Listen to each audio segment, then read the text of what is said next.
What's a normal thing that creeps you out? Story 1. I'm a teenager and the Snapchat location thing. I understand sharing location with parents or extremely close people. I don't, but I get it. But just a friend, or even just someone you added on Snapchat. Your exact location at all times, that's just creepy. Story 2. Recording accidents or watching recordings of accidents. I do not understand people who see a car crash, for example, and whip their phone out to get a video. There was an incident in Ireland where I'm from the other week where a man drowned in the river while dozens of people had their phones out recording him. Nobody tried to help. Nobody threw a life ring to him. Just recorded it on their phones. Sick. Edit. People keep saying not everyone is equipped to help in a situation like that, and you shouldn't jump into the water because you'll drown yourself. But this isn't what I'm talking about. I'm talking about taking your phone out and hitting record and streaming accidents. If you can't help, go find someone who can. If you've frozen, as is some people's body's natural defense system, then you're not recording on your phone. Answer. I've never considered this perspective. I've seen videos of accidents pop up and out of morbid curiosity, watched them, but never thought about an actual scene of an incident where dozens are standing around with their phones out. To be sure, though, I've only ever seen 2 awful things unfold, and I've been one of the people attending, or the first responder. Do you think maybe the phone is a way for people to distance themselves? When I was first responder, I was alone for 20 minutes. Everyone else ran off. Isolated incident not in public. Story 3. Dating. I've done plenty of it and am married for many years now, but I seriously don't get how this bizarre ritual arose, where people don't ask important questions and often outright lie about who they are. Why is it so hard for people to be honest about who they are and what they're looking for? Answer. It gets pretty pervasive, man. I'm single and I date intermittently, and I'm someone who's grown to become pretty comfortable with himself and is a pretty what you see is what you get kind of guy. I don't feel like I have anything to hide at this point. I'm also pretty good at allowing space for others to be who they are without pressuring them to be someone they're not. And man, the amount of suspicion I get treated with. I guess just because people are used to having the facade drop at some point and finding out their dating partner isn't who they made themselves out to be. Or I'll be dating someone who seems super compatible with me, but then their facade drops and it turns out they were pretending the whole time because they assumed I was too. It's tiring to keep showing up as yourself when it's like no one believes that you're real. Story 4.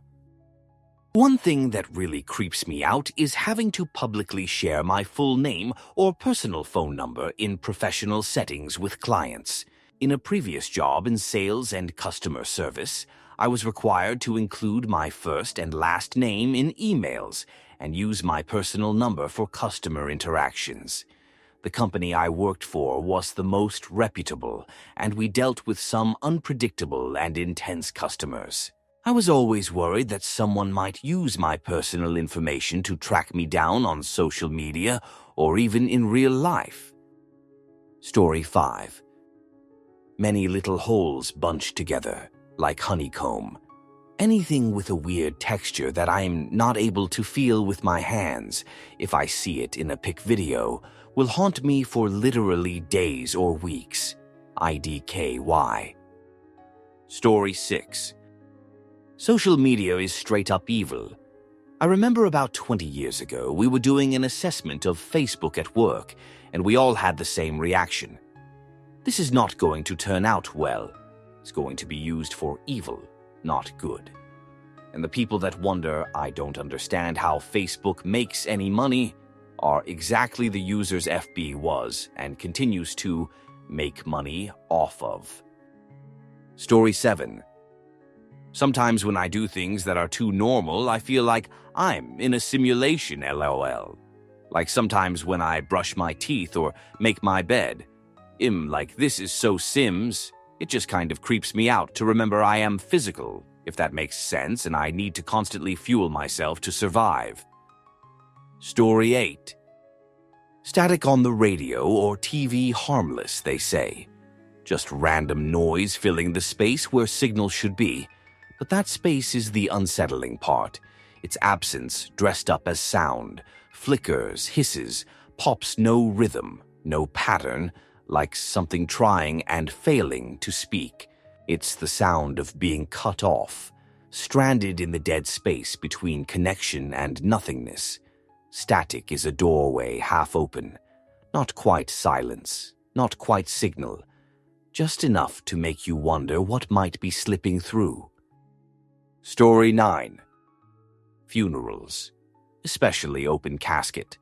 I understand on a basic level that it is very helpful for some people to move on, but the thought of hanging out in a room with a dead body and talking about it and looking at it like that's a birthday thing that people do makes my skin crawl. I get so anxious it makes me nauseated and dizzy sometimes. It feels so viscerally wrong to me, my whole being recoils at the thought. I totally get sharing memories and celebrating the life of a loved one. But let's do it without their corpse. Weirdos. Story 10. Mascot-type costumes. I dislike that there is zero indication of who is under the giant head. This includes the Easter Bunny at the mall. I used to walk the long way around to the food court when I worked at the mall, just to avoid the Easter Bunny station. Big creepy bunny head and who knows inside. Pass. Story 11. Santa Claus. The fudge you mean some guy stalks me all year and drops presents into my house if I've been a good girl all year. What the actual fudge? That guy can stay far away from my house. I'm not trying to get groomed, to be honest. If he drove a white van instead of a sleigh, there would be a lot more questions. Story 12.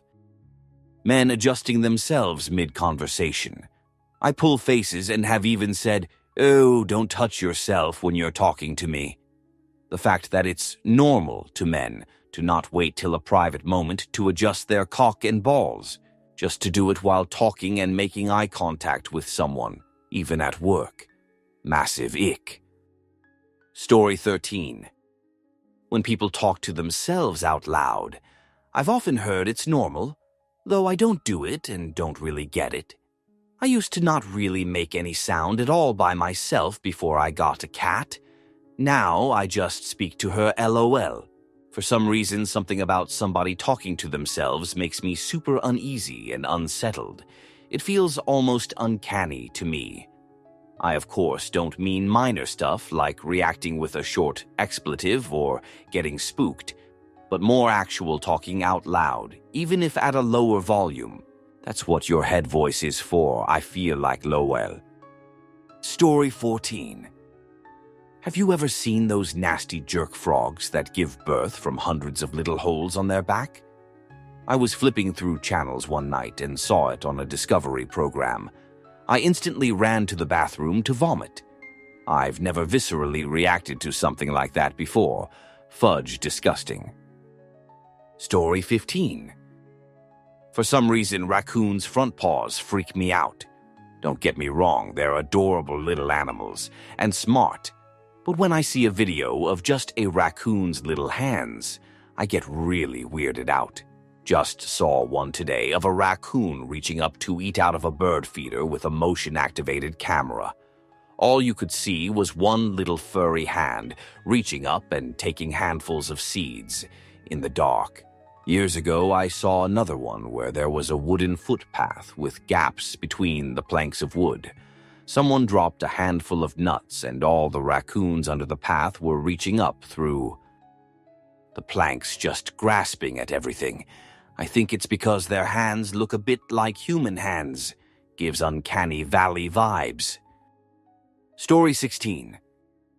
Man-made objects underwater. As a child, I was terrified of buoys in particular.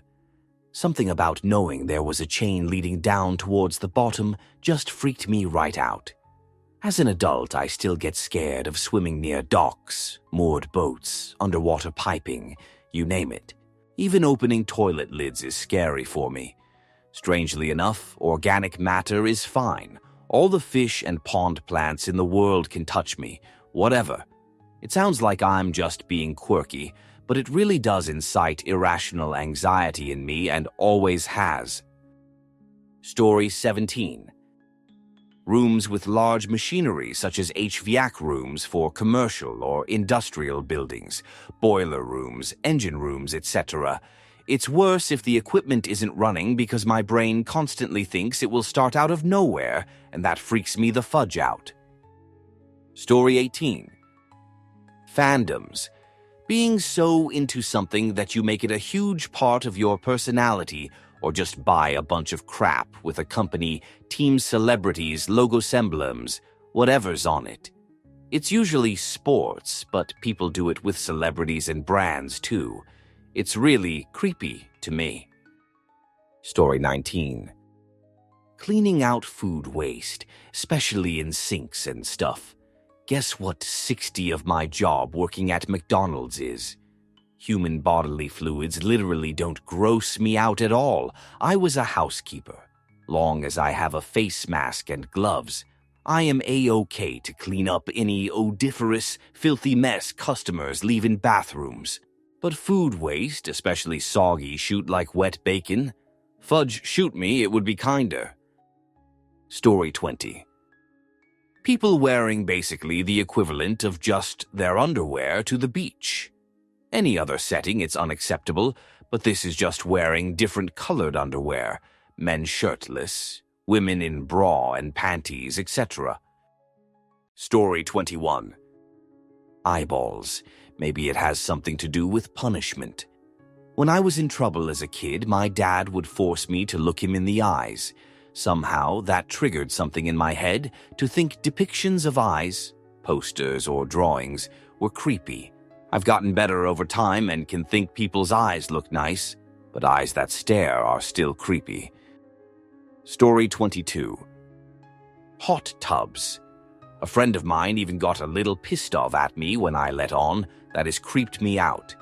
Yes, I know the water is shocked, but even that is icky, and the thought of who knows how many bodies in the same got water over and over again. It's like a germaphobe thing. And yes, swimming pools creep me out too. Totally normal, but I'm not doing it. Story 23. Really teeny tiny clothing on children. Tiny crop tops, shirts that are basically just bras, booty shorts, really short skirts and dresses, etc. Family vlogs, children wearing makeup. Even though there's no adult beverage, clubs for children is weird. Story 24. People with kids expecting strangers to find their kids cute and smile at them. Why do you want strangers looking at your child? If I had a kid, that would weird me out. Also, I have no interest paying attention to your kids. I'm out in the world doing my thing. I don't have kids. I don't want to have to interact with yours. Why is it the social norm to do that? Story 25. Yeah, same. The only person I share my location with is my fiancé with, and only if I'm taking an Uber or a ride provided by my insurance for doctor appointments. I do it then just to be safe, but not with anyone else. Story 26. I didn't know this was a thing until my younger siblings and their friends showed me their Snapchat maps. They had people on there they didn't even know, all sharing their locations with each other. Weird as hell. Story 27. I'm teaching my kids this right now. We have a lot of discussions about how there is no expectation of privacy outside of our home and how we need to conduct ourselves accordingly. When they get a little older, we'll talk about facial recognition and ways to evade that when necessary. Story 28. This is the thing that creeps me out the most.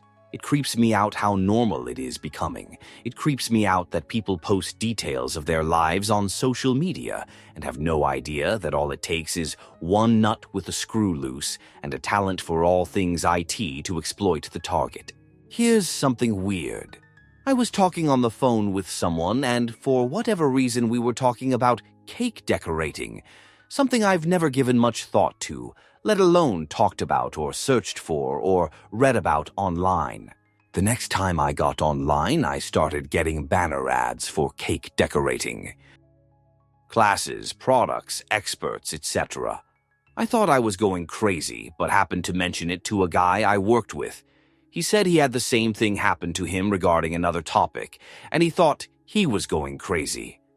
Make no mistake about it.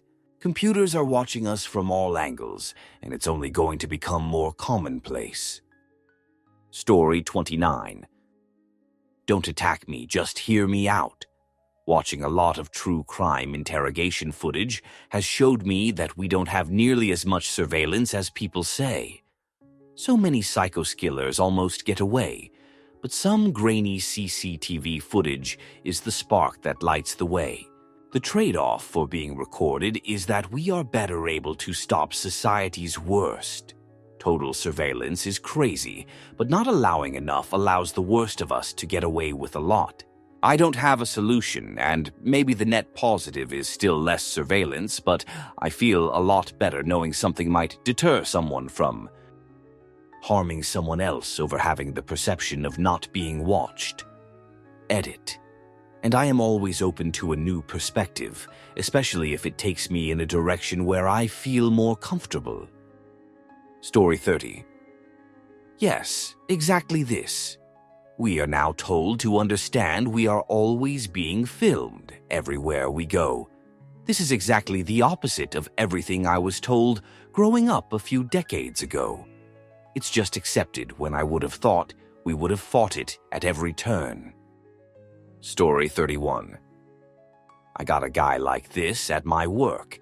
Our top salesman, he's not, with no wife, no kids, no friends, in his 70s, with his off-the-grid house, and he talks nothing but work. That man is the definition of married to the job. How anyone can live like that for so many decades is beyond my comprehension. No hobbies, no social life outside of your financial and political connections, just sales. I guess he just doesn't have a passion for anything else. Story 32. Or the lady who drowned in her car because she took a detour for her paper route and the 911 operator was very cold and rude to her. Poor lady mentioning people were just standing by, laughing, and it looked like they were filming her too. Social media has definitely exacerbated the bystander effect. It detaches us and exemplifies the "that could never happen to me" mindset. Answer. That's why it's important to take charge in an emergency and not assume that anybody else is doing literally anything to help. Jump in and point directly at specific people. You call 911 or equivalent. You get over here and take your sweatshirt off so we can press it against the wound and try to stop some bleeding. You, do you know how to do CPR? Okay, come help me with CPR. You, pull your car around and block these 2 lanes so that nobody hits this guy while we try to resuscitate. If the people you point at stay on their phones and don't respond, that's when you get nasty. This Fudge man has been stabbed. Turn off your goddamn camera and get emergency services on the phone, Fudge, right now. Do you want to replay this conversation in the future, knowing that you could have saved a life but chose not to? Yeah, didn't think so. It's okay to be a jerk if doing so is a major factor in saving a life. ETA. Of course, don't be a jerk to someone who's frozen or panicking. Direct them gently, or leave them out of it, if at all possible. I was referring to the people whose instinct is to pull out their phone and film. If you are mentally okay enough with the situation to whip out your phone, open an app, and film it. You can close your camera app and help save that life instead of documenting the end of it. Story 33. I've never considered this perspective. I've seen videos of accidents pop up and out of morbid curiosity, watched them, but never thought about an actual scene of an incident where dozens are standing around with their phones out. To be sure, though, I've only ever seen two awful things unfold, and have been one of the people attending or the first responder. Do you think maybe the phone is a way for people to distance themselves? When I was first responder, I was alone for 20 minutes. Everyone else ran off. Isolated incident, not in public. Story 34. That was appalling, and I agree completely. People have become so desensitized to violence and passing. Seeing anything like that gives me primal fear and incredible sadness. I'm a dad, and there are so many terrible stories about kids that it will mess me up to see. News and hand recording video has become entertainment. Blood, passing, gore, and intimacy are part of what we tune into. I'm about to buy an old flip phone and get out of it. Story 35. I didn't know about what happened in Ireland until reading this. That's absolutely disgusting. All those people should be so fudge ashamed of themselves. I've always told myself I'll step in if I ever need to not fall into the bystander effect, if this really even comes under it, as it just seems like people thinking they're going to get YouTube famous for recording shoot. Story 36. I feel like most people don't have life preservers in their cars, and people say that trying to rescue someone from drowning, if you don't have experience, will end up with you likely drowning as well. Answer: yeah. I'm literally training to be an EMT right now, and we're straight up not allowed to do rescues in open water without having personnel who are trained in water rescues on scene. It's unfortunate, but it is very easy to wind up in trouble yourself if you aren't trained to handle the current situation. We, as emergency medical providers, are taught to make our own safety a well-being, and I certainly don't blame others for doing the same. And before anyone calls that selfish, just bear in mind that from our perspective, if you as an unqualified person slip up trying to help someone, you've just given us another patient, and we'd rather keep that number as small as possible. Better to have us all working on one person than us having to take focus away from them to try and resuscitate your jerk. Story 37. That creeps me out because it sometimes seems like they're excited by the unfortunate event. Like they are more interested the more people are hurt. The bigger the tragedy, the more they enjoy it.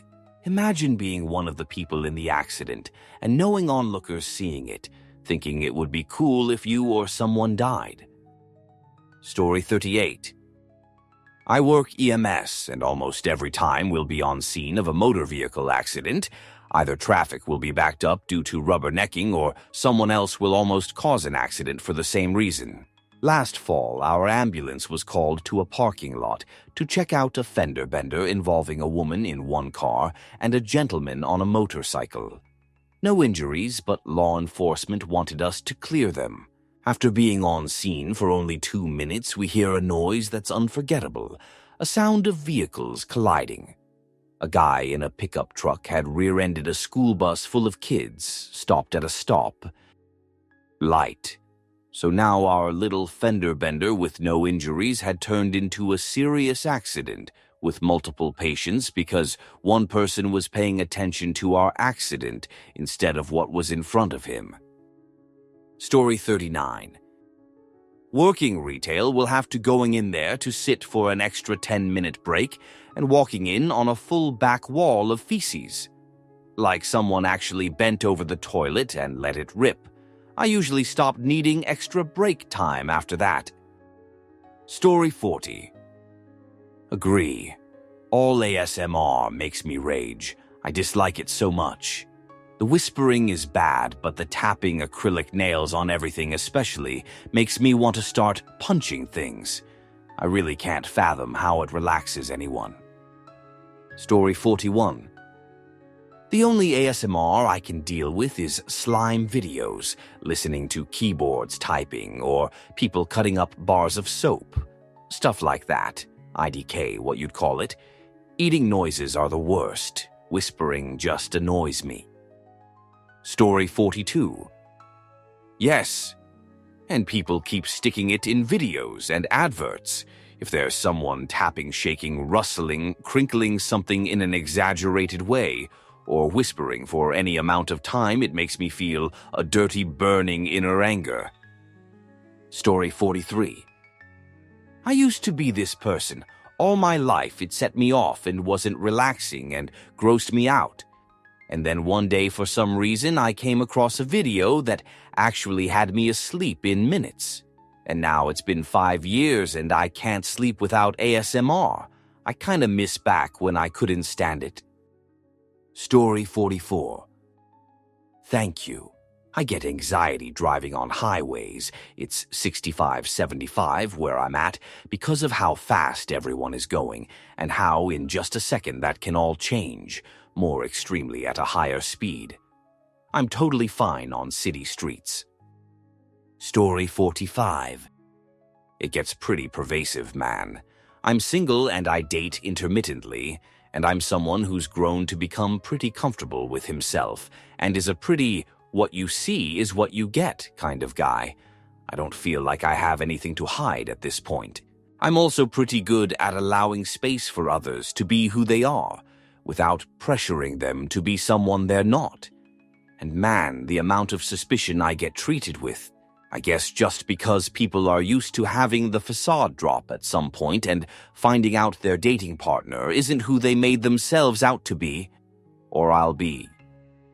Dating someone who seems super compatible with me, but then their facade drops and it turns out they were pretending the whole time because they assumed I was too. It's tiring to keep showing up as yourself when it's like no one believes that you're real. Story 46. I don't know if it's because I'm neurodivergent or if it's because I'm aromantic asexual, but I find dating culture extremely weird. I don't get all the lying. I don't get people's desperate need for good morning or good night texts. I don't get the whole waiting to text back thing. It all sounds so exhausting. Story 47. Oh yeah, I'm not sure if dating creeps me, but it is weird AF and uncomfortable to me. As in, like, going on dates with a stranger, not like dating a partner. I've told my sister I don't care for dating. I want to meet people as friends, and if something more happens, it happens, which it does sometimes. But no for dating strangers, and she didn't straight up call me weird, but I'm sure she at least mentally rolled eyes at me. Lol. Story 48. It felt like, as if people are auditioning each other for the role of lover GFBF whatever. Can you play to type? Against type? Are you acting a script in your head? Yeah. So glad to be with the person I'm with. No bullshit. Story 49. I've noticed people get the wrong message about being honest and being themselves when dating. I'm married now, so I don't have to worry about that, but when I was dating, I noticed some people thought that, since them being honest about themselves got them rejected a few times, they should hide who they are, which is just being plain dishonest to yourself and your date. If people don't like who you are, you move on to someone who will. Keep being yourself and keep being honest, because there is no worse feeling than being with someone because you pretended to be someone you're not. Story 50. One of my friends just told a story about how her dentist dad got an infection on his hand from a patient's mouth, and it went down into his leg or something, and his knee has been shot ever since. So gross.